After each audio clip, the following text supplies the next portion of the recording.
सर्वमंगल मंगले शिवे सर्वार्थ साधिके शरणे त्र्यंबके गौरी नारायणी नमोस्तुते। श्री जगदम्बिकाय नमो नमः। ओम ऐं ह्रीं क्लीं चामुंडाय विचे। आज आप सुनिए श्रीमद् देवी भागवत पुराण की आगे की कथा।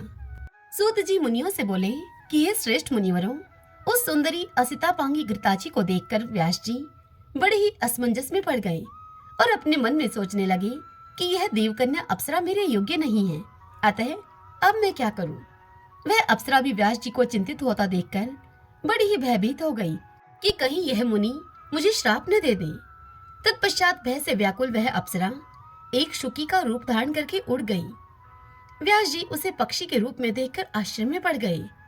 उसे देखने मात्र से व्यास जी के शरीर में काम का संचार हो आया और प्रत्यंग में काम का प्रवेश हो जाने के कारण व्यास जी का मन अत्यंत ही विस्मय में पड़ गया। बड़ी ही धीरता के साथ मन को रोकने की चेष्टा करते हुए भी उस चंचल मन को व्यास मुनि वश में करने में समर्थ न हुए। इस प्रकार घृताची के द्वारा मोहित तेजस्वी व्यास जी का मन अनेकों यत्न करने पर भी भावी संयोग के कारण उनके अपने वश में न हो सका। इसी बीच अग्नि निकालने के लिए मंथन करते समय एकाएक उनका तेज उस अरणी पर गिर गया, किंतु उसके गिरने पर ध्यान न देकर वे अरणी मंथन करते ही रहे। उस अरणी से उन्हीं के सदृश, उन्हीं के समान मनोहर स्वरूप वाले शुकदेव जी उत्पन्न हुए। अरणी से उत्पन्न वह बालक विस्मय पैदा करते हुए उसी प्रकार सुशोभित हो रहा था जिस प्रकार की हवन करते समय घी की आहुति पड़ने से प्रकट अग्नि दीप्तिमान हो उठती है। उस पुत्र को देखकर यह क्या, अपने मन में ऐसा सोचकर व्यास जी अत्यंत ही विस्मय में पड़ गए और विचार करने लगे कि यह शिव के वरदान से ही तो उत्पन्न नहीं हुआ है। इस प्रकार अरणी गर्भ से उत्पन्न वह तेजस्वी पुत्र शोक अपने तेज से दूसरे अग्नि के तुल्य देदीप्यमान प्रतीत हो रहा था। व्यास जी ने दिव्य देहधारी दिव्य ग्रहपत्य अग्नि के समान तेजस्वी पुत्र को बड़ी प्रसन्नता से देखा और पर्वत के नीचे उतरकर गंगाजल से उसको नहलाया। हे तपस्वियों, उस समय आकाश से उस शिशु के ऊपर पुष्पों की वर्षा होने लगी। व्यास जी ने उस महात्मा शिशु का जातकर्मादि संस्कार किया। उस समय देवताओं ने दुदुम्बियां बजाई और अप्सराओं ने नृत्य किया। उस बालक के दर्शन की लालसा वाले विश्वासु, नारद, तुम्ब्रु आदि सभी गंधर्वराज प्रसन्न होकर शुक के जन्म पर गान करने लगे। सभी देवता तथा विद्याधर भी अरणी के गर्भ से उत्पन्न उस दिव्य व्यास पुत्र को देखकर प्रसन्नता पूर्वक स्तुति करने लगे। हे द्विजोत्तम, उसी समय शुकदेव जी के लिए आकाश से दिव्य दंड, कमंडलू और इसी के साथ शुभ कृष्ण मृगचर्म पृथ्वी पर आ गिरे। उत्पन्न होते ही यह अति ही तेजस्वी शिशु शीघ्रता पूर्वक बड़ा हो गया। तब वैदिक विधान के मर्मज्ञ व्यास जी ने उसका उपनयन संस्कार भी कर दिया। उत्पन्न होते ही रहस्यों तथा संग्रहों के सहित सभी वेद उन महात्मा के समक्ष वैसे ही उपस्थित हो गए जैसे कि उसके पिता व्यास जी में भी विद्यमान थे। अरणी मंथन के समय मुनिश्रेष्ठ व्यास जी ने घृताची अप्सरा को शुकी के रूप में देखा था, इसीलिए उन्होंने इस बालक का नाम शुक रख दिया। व्यास के सुत सुखदेव जी, उन्होंने बृहस्पति को अपना आचार्य मानकर विधिवत ब्रह्मचार्य व्रत को धारण किया। गुरुकुल में निवास करके रहस्यों तथा संग्रहों के सहित सभी वेदों और धर्मशास्त्रों का अध्ययन करके तदंतर गुरु को दक्षिणा देकर वे शुकदेव मुनि अपने पिता व्यास जी के पास आ गए। शुकदेव जी को आया हुआ देखकर व्यास जी ने शीघ्रता के साथ प्रसन्नता पूर्वक उठकर बारंबार उनका आलिंगन किया और उनका सिर सूंघा। परम पवित्र व्यास जी ने शुकदेव जी के कुशल क्षेम तथा अध्ययन के विषय में उनसे पूछा और उन्हें आश्वस्त करके अपने पावन आश्रम में उनको रख लिया। तत्पश्चात व्यास जी शुकदेव जी के विवाह के विषय में सोचने लगे। एक दिन परम तेजस्वी व्यास जी ने शुकदेव जी से किसी सुंदर मुनि कन्या की चर्चा की। उन्होंने अपने पुत्र शुकदेव जी से कहा, हे पवित्र आत्मन, हे पुत्र, तुमने वेद तथा सभी धर्मशास्त्रों का अध्ययन कर लिया है, अतः हे महामते, अब तुम विवाह कर लो और गृहस्थ आश्रम में रहकर देवताओं और पितरों का तुम यजन करो। हे पुत्र, तुम सुंदर स्त्री को स्वीकार करके मुझे भी ऋण से मुक्त कर दो। अपुत्र की गति नहीं होती और उसे स्वर्ग कदापि नहीं मिलता, इसलिए हे महाभाग पुत्र, अब तुम गृहस्थ आश्रम में प्रवेश करो। और हे शुक, हे पुत्र, गृहस्थी बसाकर मुझे भी तुम आनंदित करो। ऐसा करके हे महामते, हे पुत्र, तुम मेरी महान आशा को परिपूर्ण करो। हे शुक, कठिन तपस्या करके मैंने तुम्हारे जैसा आयोनिज पुत्र पाया है। हे महाप्राग, तुम देवता रूप हो, अतः मुझ पिता की तुम रक्षा करो। इतनी कथा सुनाते हुए सूत जी आगे बोले कि हे मुनियों, ऐसा कहने वाले व्यास जी के पास उपस्थित विरक्त श्री शुकदेव जी ने गृहस्थ आश्रम में अनुरुक्त अपने पिता से कहा। शुकदेव जी अपने पिता से बोले, हे महामते, हे धर्मज्ञ, हे वेदव्यास, यह आप क्या कह रहे हैं? मुझ शिष्य को आप तत्वज्ञान का उपदेश दें, मैं आपकी आज्ञा का पालन करूंगा। यह सुनकर व्यास जी अपने पुत्र से बोले कि हे पुत्र, तुम्हारे लिए मैंने सैकड़ों वर्ष कष्ट सहकर जो तपस्या की और शिव जी की आराधना की, उसके फल स्वरूप मैंने तुम्हें पाया है। किसी राजा से मांगकर मैं तुम्हें प्रचुर धन दूंगा। हे महाप्राग, तुम श्रेष्ठ यौवन प्राप्त करके सुख का उपभोग करो। यह सुनकर सुखदेव जी अपने पिता व्यास मुनि से बोले कि हे तात, आप मुझे यह बताएं कि इस मनुष्य लोक में भला विपत्ति रहित कौन सा सुख है? बुद्धिमान लोग दुख से युक्त सुख को सुख नहीं कहते हैं। हे महाभाग, स्त्री पाकर मैं उसी के वश में हो जाऊंगा। तब भला आप ही बतलाइए कि परतंत्र होकर और विशेषतः स्त्री के वश में रहकर मैं कौन सा सुख पा सकूंगा? लोह या काष्ठ के फंदे में जकड़ा हुआ पुरुष कदापि छूट भी सकता है, किंतु पुत्र कलह के बंधन में फंसा हुआ प्राणी कभी भी बंधन से मुक्त नहीं हो पाता। यह शरीर विष्टा एवं मूत्र से परिपूर्ण रहता है, वैसे ही स्त्रियों का शरीर भी होता है। हे विप्रेंद्र, तब कौन बुद्धिमान पुरुष उससे प्रीति करना चाहेगा? हे विप्र शिरोमणि, मैं अयोनिज हूँ, तब योनि जन्य सुख में मेरी बुद्धि कैसे होगी? मैं भविष्य में भी अपनी उत्पत्ति किसी योनि में नहीं चाहता, अतः अद्भुत अध्यात्म सुख को छोड़कर मैं विट मूत्र जन्य सुख को क्यों चाहूं? अपने आप में रमण करने वाला कभी भी विषय सुख का लोभी नहीं होता। मैंने सांगोपांग वेदों का अध्ययन किया और यह जाना कि वे हिंसामय हैं तथा कर्म मार्ग के प्रवर्तक हैं। मुझे गुरु रूप में बृहस्पति प्राप्त हुए, वे भी गृहस्थी के सागर में डूबे हुए हैं। अविद्याग्रस्त हृदय वाले वे मेरा उद्धार कैसे कर सकते हैं? जैसे कोई रोगग्रस्त वैद्य दूसरे के रोग की चिकित्सा करता हो, उसी प्रकार मुझ मोक्षार्थी के गुरु गृहस्थ हैं। यह विडंबना ही है, इसीलिए ऐसे गुरु को नमस्कार करके मैं आपके पास आया हूँ। अब आप तत्वज्ञान का उपदेश देकर मेरी रक्षा करें, क्योंकि मैं इस संसार रूपी सर्प से अत्यंत भयभीत हूँ। इस महाभयंकर संसार चक्र में प्राणी मात्र को सर्वदा नक्षत्रों की भांति चक्कर काटना पड़ता है और सूर्य की भांति दिन रात उन्हें भी कभी विश्राम करने का अवसर नहीं मिलता। हे तात, इस संसार में आत्मज्ञान को छोड़कर कौन सा सुख है? मूढ़जनों को सुख की वैसी ही प्रतीति होती है जैसे कि विष्टा के कीड़ों को विष्टा में होती है। वेद शास्त्र को पढ़कर भी जो सांसारिक सुख में फंसे रहते हैं, भला उनसे बढ़कर मूर्ख और कौन होगा? उन्हें तो कुत्ते, घोड़े और सुअर आदि पशुओं के समान धर्म वाला समझना चाहिए। दुर्लभ मानव तन को पाकर तथा वेद शास्त्र का अध्ययन करके भी यदि मनुष्य इस संसार में बंधता है, तो दूसरा भला कौन बंधन मुक्त हो सकता है? इससे बढ़कर संसार में कोई भी दूसरी अद्भुत बात नहीं है कि पुत्र कलत्र और घर के बंधन में पड़ा हुआ भी पंडित कहलाता है। जो मनुष्य इस संसार में माया के 3 गुण अर्थात सत्व, रज और तम, माया के इन 3 रूपी तीनों गुणों से बांधा नहीं जाता है, वही विद्वान, बुद्धिमान एवं शास्त्र में पारंगत है।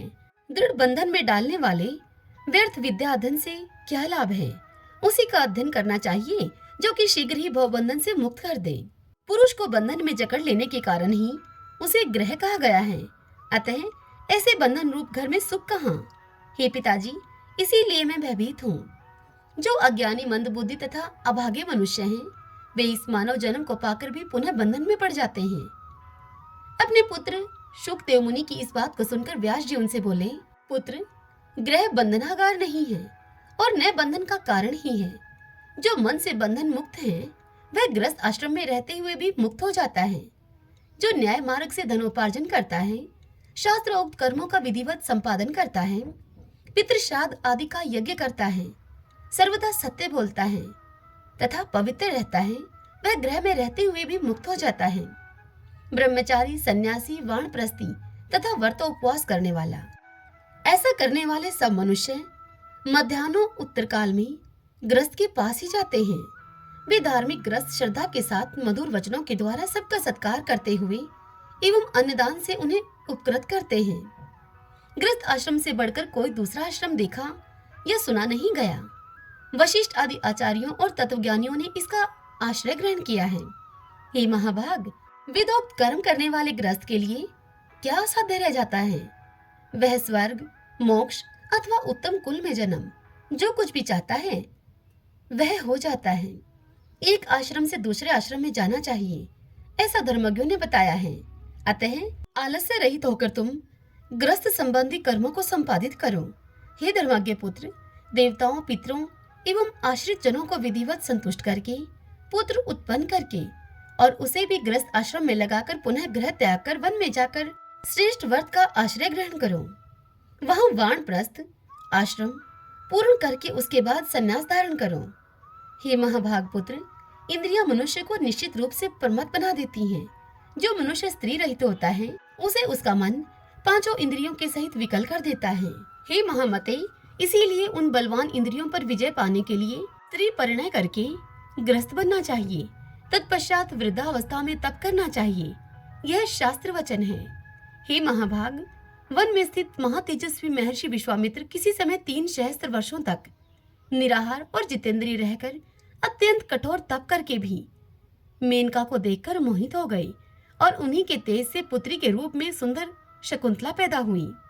मेरे पिता पराशर जी भी दीवर की कृष्णवर्णा कन्या को देखकर कामबाण से आहत हो गए और उन्होंने नाव पर ही उसे स्वीकार कर लिया था। ब्रह्मा जी भी अपनी कन्या को देखकर काम से पीड़ित हो गए और बेसुध होकर उनके पीछे दौड़ते रहे। तब शिवजी ने ब्रह्मा जी को रोका। अतः हे कल्याणकारी पुत्र, तुम मेरा हितकर वचन मान लो और किसी कुलीन कन्या से विवाह करके सनातन वेद मार्ग का तुम पालन करो। यह सुनकर शुकदेव जी बोले कि हे पिताजी, सर्वदा दुख देने वाले गृहस्थ आश्रम को मैं कभी भी स्वीकार नहीं करूंगा, क्योंकि पशु पक्षियों को फंसाने वाले जाल के समान यह आश्रम सभी मानवों के लिए सदा ही बंधन स्वरूप है। हे तात, धन धान्य की चिंता में व्याकुल लोगों के लिए सुख कहाँ दिखाई पड़ता है? निर्धन और लोभ के वशीभूत मनुष्य अपने ही परिवारजनों के द्वारा सर्वदा कष्ट पाते रहते हैं। इंद्र भी वैसे सुखी नहीं रहते जैसा कि एक सुखी निष्प्रह भिक्षुक रहता है। तब भला इस संसार में तीनों लोगों का वैभव पाकर भी दूसरा कौन सुखी रह सकता है? किसी तपस्वी को तप करते हुए देखकर स्वर्गलोक के स्वामी इंद्र भी चिंतित हो उठते हैं और उसके तप में अनेक प्रकार के वे विघ्न उत्पन्न करने लगते हैं। ब्रह्मा भी सुखी नहीं है और मनोरम लक्ष्मी को पाकर विष्णु भी सुखी नहीं है। उन्हें भी दैत्यों के साथ युद्ध के द्वारा निरंतर कष्ट सहने पड़ते हैं। उन ऐश्वर्यशाली रमापति विष्णु को भी सुख प्राप्ति के लिए अनेक यत्न करने पड़ते हैं और कठोर तपस्या करनी पड़ती है। इस संसार में किसको बहुत सुख है? भगवान शंकर भी सदैव दुखी रहते हैं, ऐसा मैं जानता हूँ, क्योंकि वे सदैव तपस्या करते हुए भी दैत्यों से युद्ध करते रहते हैं। हे तात, जब धनवान होते हुए भी लोभी मनुष्य कभी भी सुखपूर्वक नहीं सो पाता, तब भला निर्धन मनुष्य कैसे सुख पा सकता है? इसलिए हे महाभाग, यह सब जानते हुए भी आप अपने इस तेजस्वी उत्पन्न पुत्र को दुखदायक तथा महाभयानक संसार में क्यों लगा रहे हैं? हे पिताजी, जहाँ जन्म में दुख, बुढ़ापे में दुख, मरण में दुख तथा पुनः विष्ठा और मूत्र से भरे हुए गर्भ में दुख, इतने दुख सहन करने पड़ते हैं, उससे भी अधिक दुख तृष्णा और लोभ से उत्पन्न होता है। हे मानद, मरने से भी अधिक दुख मांगने में होता है। ब्राह्मण प्रतिग्रह के द्वारा धन प्राप्त करते हैं और वे बुद्धि बल का उपयोग नहीं करते। दूसरे के भरोसे पर रहना परम दुखकर है तथा वह अहर्निश मृत्यु के समान होता है। सभी वेद शास्त्रों का भली भांति अध्ययन करके भी विद्वानों को धनिकों के पास जाकर सब प्रकार से उनकी प्रशंसा करनी पड़ती है। केवल पेट के लिए कोई चिंता की बात नहीं, उसे तो केवल पत्र, फल एवं कंदमूल आदि से किसी भी प्रकार संतुष्टि पूर्वक भरा जा सकता है। हे पिताजी, भार्या, पुत्र, पौत्र आदि बड़े कुटुंब के पालन में तो अनेक कष्ट सहने पड़ते हैं, तो ऐसी अवस्था में, ऐसी दशा में गृहस्थ को सुख कहाँ है? इसलिए हे तात, मुझे सुखदायी ज्ञान शास्त्र और योग शास्त्र का आप उपदेश कीजिए। संपूर्ण कर्मकांड में मेरा मन कभी नहीं लगता है, अतः कर्मशय का कोई मुझे उपाय बताइए जिससे कि संचित, प्रारब्ध और क्रियामाण तीनों प्रकार के कर्मफल मेरे नष्ट हो जाएं।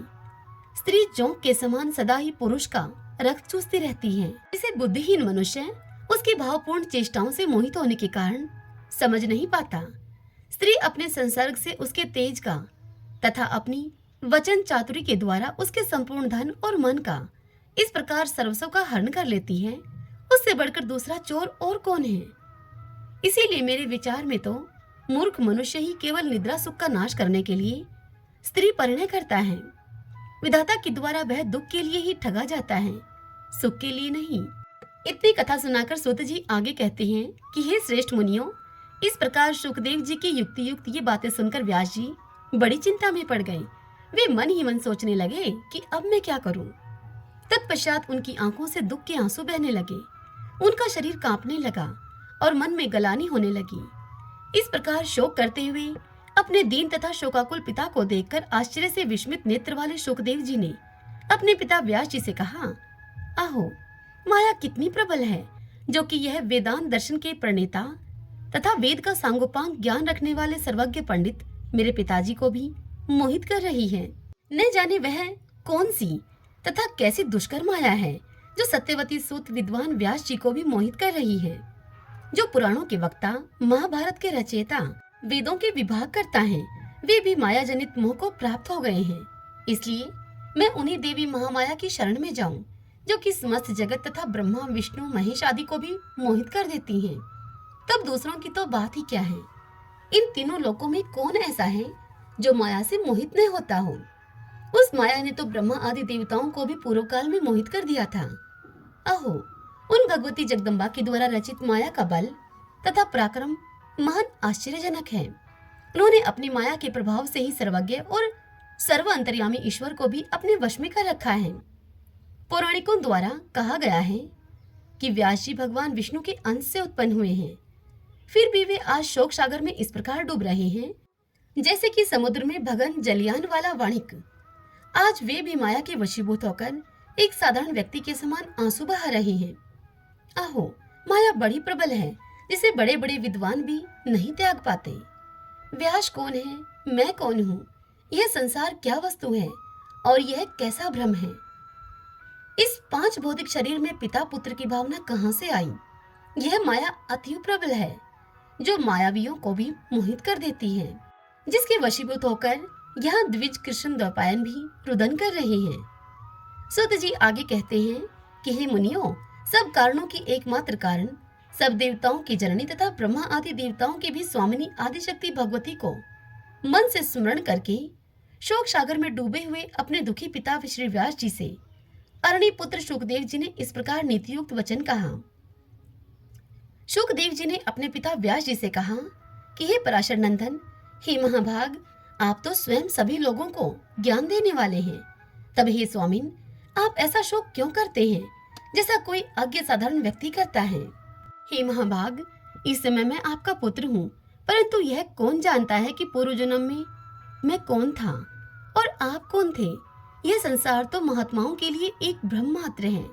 अतएव आप धैर्य रखें, विवेक धारण करें और मन में खेद न करें।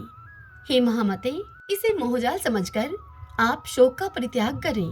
भूख तो भोजन से मिटती है, पुत्र के देखने से नहीं मिटती। प्यास भी जल पीने से मिटती है, केवल पुत्र के दर्शन से नहीं मिटती। इसी प्रकार सुगंधित पदार्थ से नाक को तथा अच्छी बातों से कानों को एवं स्त्री से विषय सुख का आनंद मिलता है। मैं आपका पुत्र हूँ, बताइए मैं आपके लिए क्या करूँ। किसी समय अजिगार्थ नामक ब्राह्मण ने धन लेकर अपने पुत्र नशेप को यज्ञ पशु के रूप में राजा हरिश्चंद्र के हाथ बेच दिया था। सुख का साधन केवल धन ही है, धन ही सुख की राशि है। अतः यदि आपको लोभ हो तो धन का संचय कीजिए। मैं आपका पुत्र हूँ, अतः आपके सुख के लिए मैं आपके लिए क्या करूँ। हे महामते, आप दैवज्ञ हैं, अतः हे मुने, आप मुझे अपनी बुद्धि से ऐसा ज्ञान दीजिए जिससे कि मैं गर्भवास जनित महान भय से मुक्त हो जाऊं। हे पवित्र आत्मन, इस कर्म भूमि में मनुष्य जन्म अति ही दुर्लभ है, उससे भी उत्तम कुल में ब्राह्मण का जन्म और भी दुर्लभ है। मैं आबद्ध हूँ, यह बुद्धि मेरे चित्त से नहीं हटती। संसार के वासना जाल में यह उत्तरोत्तर बढ़ती हुई फंसती ही जाती है। सूत जी मुनियों से बोले कि असीम बुद्धि वाले अपने पुत्र शुकदेव जी के ऐसा कहने पर व्यास जी ने शांत एवं संन्यास आश्रम के लिए उत्सुक मन वाले शुकदेव जी से कहा। व्यास जी अपने पुत्र शुकदेव जी से बोले कि हे महाभाग पुत्र, मेरे द्वारा रचित श्रीमद् देवी भागवत पुराण को तुम पढ़ो। वेद तुल्य यह पवित्र पुराण अधिक विस्तृत भी नहीं है। इसमें 12 स्कंद हैं। यह पुराणों के 5 लक्षणों से युक्त है। मेरे विचार से यह पुराण सभी पुराणों का आभूषण है। हे महामते, जिस भागवत के सुनने मात्र से सत और असत वस्तुओं का यथार्थ ज्ञान हो जाता है, उसे तुम पढ़ो। एक बार महाप्रलय काल में वट पत्र पर शयन करते हुए बाल रूपधारी भगवान विष्णु वहां सोच रहे थे कि किस चिदात्मा ने किस प्रयोजन से तथा किस द्रव्य से मुझे बाल रूप में उत्पन्न किया है। इन सब विषयों का ज्ञान मुझे कैसे हो। इस प्रकार चिंतन कर रहे महात्मा बाल मुकुंद से उन आदिशक्ति भगवती ने संपूर्ण अर्थ को प्रदान करने वाले ज्ञान को आदि श्लोक में ही इस प्रकार से कहा। सर्वं खल्विद्मेवाहं नान्यदस्ति सनातनम। अर्थात यह सब कुछ मैं ही हूँ और दूसरा कोई भी सनातन नहीं है। यह बात पहले ही भगवान विष्णु के हृदय में उत्पन्न हुई थी। इसलिए अब वे सोचने लगे कि इस सत्य का वचन का उच्चारण किसने किया। इस कहने वाले को मैं कैसे जानूं? वह स्त्री है या पुरुष अथवा नपुंसक है? ऐसी चिंता वाले भगवान विष्णु ने भागवत को हृदय में धारण किया और उसी श्लोकार्ध में अपने मन को लगाए हुए वे बार बार उसका उच्चारण करने लगे। इस प्रकार वटपत्र पर सोए हुए वे भगवान विष्णु चिंता आतुर हो गए। उसी समय शंख, चक्र, गदा और पद्म इन श्रेष्ठ आयुधों को धारण किए हुए चतुर्भुजा, शांति स्वरूपा, शांता शिवा दिव्य वस्त्र आभूषणों से सुसज्जित होकर अपने ही समान विभूतियों वाली सखियों के सहित वहां प्रादुर्भूत हुई। वे सुंदर मुख वाली भगवती महालक्ष्मी परम तेजस्वी भगवान विष्णु के समक्ष मंद मंद मुस्कुराती हुई प्रकट हुई। सूत जी इस कथा को सुनाते हुए आगे कहते हैं कि उस अपार प्रलय सागर में बिना अवलंब के स्थित मनोरम रूप वाली उन दिव्य देवी को देखकर कमल नयन भगवान विष्णु बड़े ही विस्मय में पड़ गए। वहाँ रति, भूति, बुद्धि, मति, कीर्ति, स्मृति, धृति, श्रद्धा, मेधा, स्वधा, स्वाहा, शुधा, निद्रा, दया, गति, तुष्टि, पुष्टि, क्षमा, लज्जा, जृंभा, तंद्रा, ये शक्तियाँ अलग अलग रूप में उन महादेवी के समीप सभी ओर खड़ी थीं। वे सभी श्रेष्ठ आयु धारण किए हुए थीं, नाना प्रकार के आभूषणों से विभूषित थीं और उनके हृदय पर मंदार की मालाएं और मोतियों के हार सुशोभित हो रहे थे। उन भगवती महालक्ष्मी तथा उनकी सभी अन्य सखियों को उस प्रलय सागर के जल में उपस्थित देखकर भगवान विष्णु के मन में बड़ा विस्मय हुआ। इस प्रकार भगवती की माया को देखकर अतिचकित सर्वात्मा भगवान विष्णु सोचने लगे कि ये देवियां कहाँ से आ गई, मैं वट वृक्ष के पत्ते पर कैसे आ गया, इस एकार्णव महासागर में वट वृक्ष कहाँ से उत्पन्न हो गया और किसके द्वारा मैं सुंदर स्वरूप वाला बालक बनाकर उस पर स्थापित किया गया हूँ। ये मेरी माता तो नहीं है अथवा यह कोई दुर्घट माया है। किसने और किस कारण से मुझे इस समय दर्शन दिए हैं? अब मैं इस विषय में क्या कहूँ? मैं यहाँ से कहीं चला जाऊँ या फिर मौन धारण करके बाल भाव से सावधान होकर यहीं पर स्थित रहूँ? व्यास जी अपने पुत्र सुखदेव जी को यह बात बताते हुए आगे कहते हैं कि इस प्रकार वटपत्र पर सोए हुए उन भगवान विष्णु को आश्चर्यचकित देखकर मंद मुस्कान करती हुई देवी ने यह वचन उनसे कहा। देवी विष्णु से बोली कि आप विस्मय में क्यों पड़े हैं? आप उस महाशक्ति की माया से पूर्व काल में भी सृष्टि की उत्पत्ति और प्रलय होने पर इसी प्रकार बार बार जन्म लेकर मुझे भूलते रहे हैं। वे पराशक्ति निर्गुणा है, मैं और आप तो सगुण हैं। जो सात्विकी शक्ति है उसे आप मेरी ही शक्ति समझिए। आपके नाभि कमल से प्रजापति ब्रह्मा उत्पन्न होंगे। वे ही रजोगुण से युक्त होकर समस्त ब्रह्मांड की सृष्टि करेंगे। वे ब्रह्मा ही तपोबल का आश्रय लेकर श्रेष्ठ शक्ति प्राप्त करके रजोगुण के द्वारा त्रिभुवन को लाल वर्ण का कर देंगे। गुणों के सहित पृथ्वी, जल, अग्नि, आकाश और वायु, इन 5 महाभूतों की एवं मन के साथ इंद्रियों तथा उनके अधिष्ठात्र देवताओं की रचना करके वे बुद्धिमान ब्रह्मा जी जगत की सृष्टि करेंगे। इसी कारण वे कर्ता कहे जाएंगे और आप इस विश्व के पालक होंगे। उनके क्रोध करने पर उनकी बहुओं के मध्य भाग से रुद्र उत्पन्न होंगे। हे महामते, वे ही रुद्र घोर तप करके तामसी शक्ति को प्राप्त करके कल्पांत के समय सृष्टि के संहार करता होंगे। इसी कारण मैं आपके पास आई हूँ। आप मुझे वही सात्विक की शक्ति समझिए। हे मधुसूदन, मैं यही रहूंगी। मैं तो सर्वदा आपके ही पास रहती हूँ। आपके हृदय में मैं निरंतर निवास करती हूँ।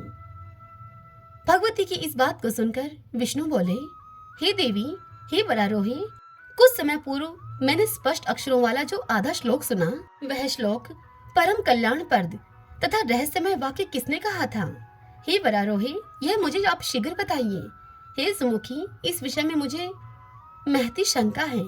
जिस प्रकार निर्धन पुरुष धन की चिंता करता रहता है, उसी प्रकार मैं भी उस श्लोक का बार बार स्मरण किया करता हूँ। व्यास जी अपने पुत्र से यह बात बताकर आगे कहते हैं कि विष्णु जी का यह वचन सुनकर मुस्कान युक्त मुखमंडल वाली महालक्ष्मी मधुर हास्य के साथ अत्यंत प्रेम से उनसे बोली। महालक्ष्मी बोली, हे शौर्य, मेरी बात को सुनो। मैं सगुण रूपा चतुर्भुजा भगवती हूँ। आप मुझे जानते हो या न जानते हो, किंतु मैं सब गुणों का आल्य होती हुई निर्गुणा भी हूँ।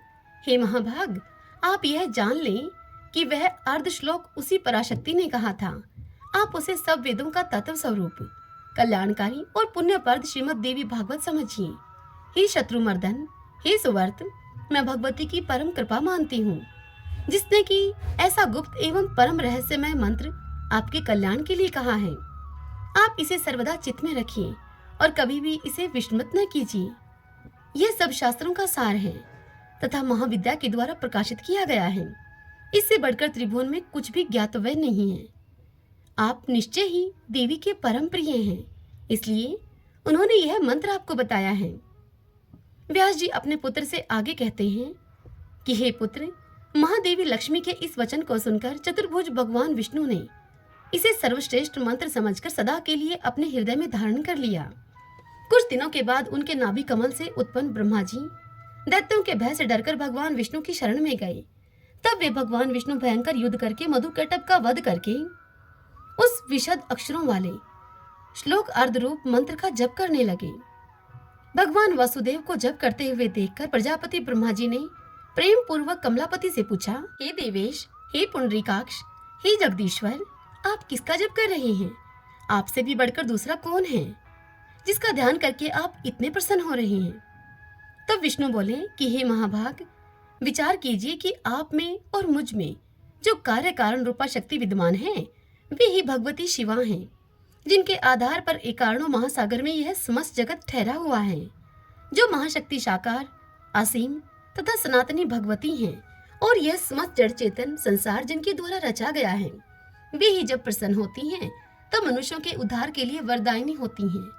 वे ही सनातनी परम विद्या हैं, संसार के बंधन एवं मुक्ति की कारण स्वरूपा हैं और वे ही सभी ईश्वरों की भी स्वामिनी हैं। मैं, आप तथा समस्त संसार उन्हीं की चैतन्य शक्ति से उत्पन्न हुए हैं।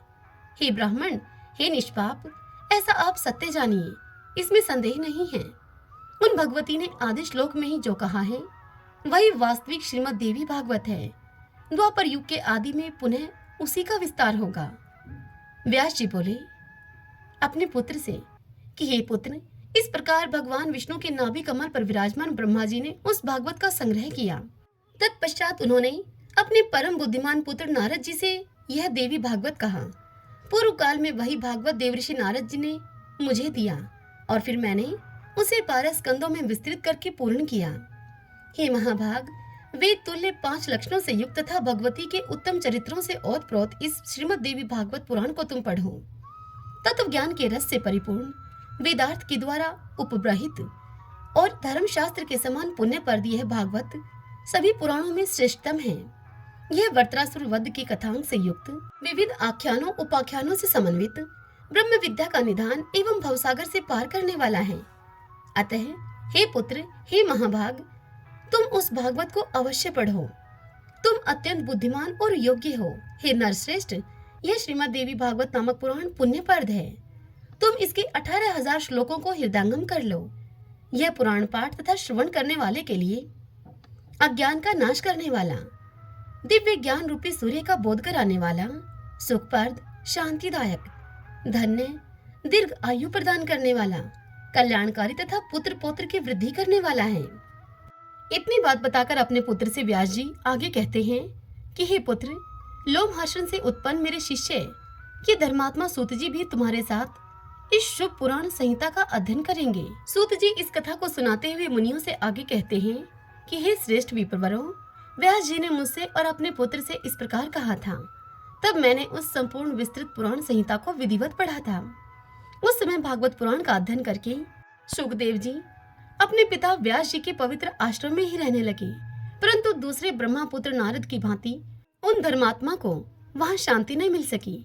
एकांत में रहने वाले तथा व्याकुल वे उदासीन की भांति दिखाई पड़ते थे। न वे अधिक भोजन करते थे और न उपवास पूर्वक ही रहते थे। इस प्रकार अपने पुत्र शुकदेव को चिंतित देखकर व्यास जी उनसे बोले कि हे पुत्र, तुम क्या चिंता करते रहते हो?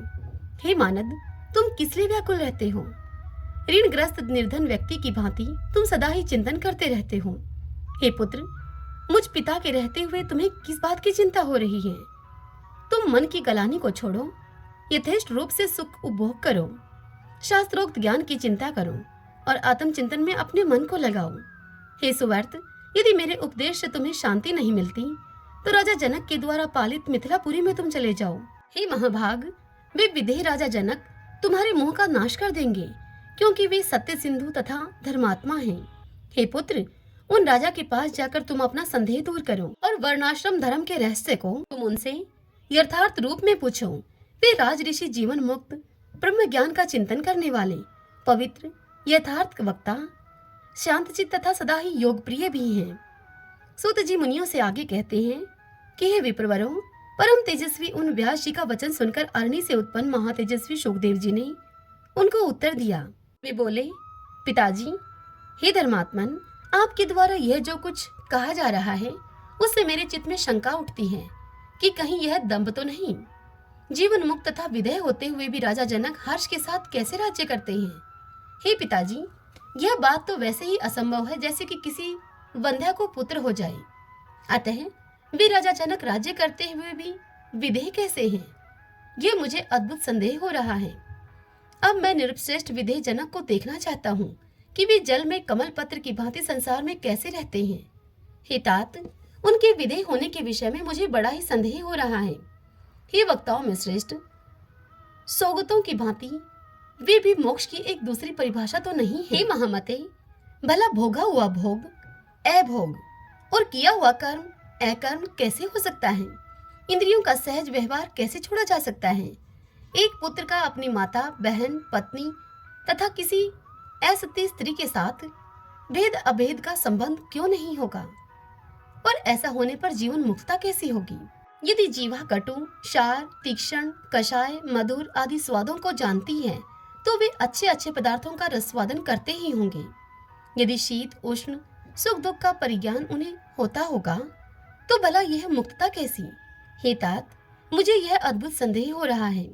शत्रु और मित्र को पहचानकर उनके साथ वैर अथवा प्रीति का व्यवहार किया जाता है, तो राज्य सिंहासन पर बैठे हुए राजा जनक शत्रुता या मित्रता का व्यवहार क्या नहीं रखते होंगे? उनके राज्य में साधु और चोर समान कैसे समझे जाते हैं? यदि उनके प्रति समान बुद्धि नहीं है तब भला वह जीवन मुक्तता कैसी? ऐसा जीवन मुक्त कोई राजा मेरे द्वारा पहले देखा नहीं गया। हे तात, यह बहुत ही बड़ी शंका है कि वे राजा जनक घर में रहकर भी मुक्त कैसे हैं। उन राजा के विषय में सुनकर उन्हें देखने की बड़ी ही लालसा उत्पन्न हो गई है। अतः संदेह की निवृत्ति के लिए मैं मिथिलापुरी को जा रहा हूँ। ओम नमः चंडिकाय। भक्तजनों, आज की यह कथा बस यहीं तक। इससे आगे की कथा के लिए आपको कल का इंतजार करना होगा। कल की कथा में हम सुनेंगे शुकदेव जी का राजा जनक से मिलने के लिए मिथिलापुरी को प्रस्थान करना, वहां जाकर मिथिलापुरी के राजभवन में प्रवेश करना, शुकदेव जी के प्रति राजा जनक का उपदेश, शुकदेव जी का व्यास जी के आश्रम में वापस आना, विवाह करके संतान उत्पत्ति करना और परम सिद्धि की प्राप्ति करना। कल हम इस कथा का रसपान करेंगे। आज की ये कथा आप सबको कैसी लगी? यदि पसंद आई हो तो वीडियो को लाइक करें और कमेंट बॉक्स में जय माता दी लिखिए। यदि आपने हमारे चैनल को अभी तक सब्सक्राइब नहीं किया है तो जरूर करें। बेल आइकन के बटन को भी प्रेस कर लीजिएगा, जिससे कि आपको आने वाले नए कथाओं का वीडियो सबसे पहले मिल सके। जय माता दी।